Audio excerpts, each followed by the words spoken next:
How can you buy a property today without any savings, but you're owning your own home? Let's get into that a little bit deeper. Guys, my name's Julian. I'm the head of strategy here at Ripehouse Advisory.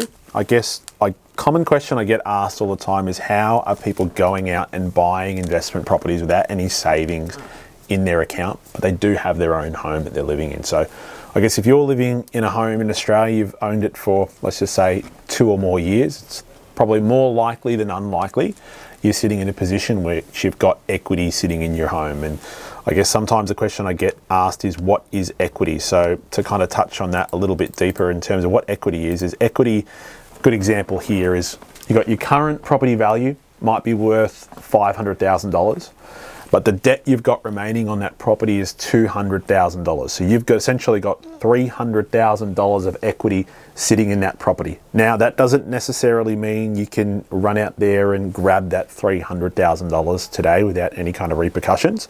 You need access to borrowing capacity, etc.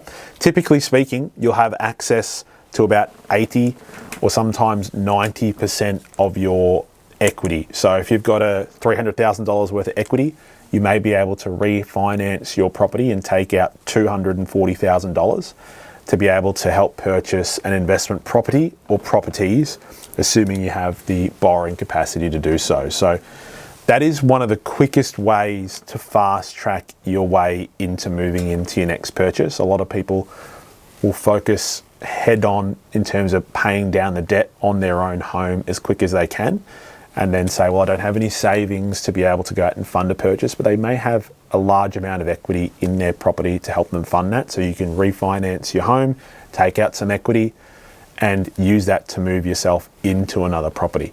And the benefits of that as well, depending on the strategy you're doing, you can use that to either create your long-term wealth and work towards retirement, or in some instances, some people are using the act of purchasing an investment property, holding that property for say a 3, 5, 7 year growth period, selling that property off for profit, and going down one or two pathways. They're either using those profits to help pay down the debt on their own home and get themselves to be debt free in a much quicker timeline.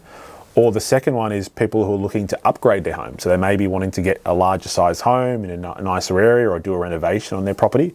It's about using the power of leverage and the equity in their home to do so, to fast track their wealth goals longer term. Guys, I appreciate you watching the video. Please feel free to follow me on LinkedIn. I'll be posting a lot more data-driven content on there as well. We'll also be coming out with something very new and exciting in the next couple months. If you found today useful, you had some more questions, please feel free to leave a comment below. And if you would like to jump into a session with myself and have a quick discussion in terms about your investment goals, please click the link below in the description box, and I look forward to catching you guys in the next one. Bye for now.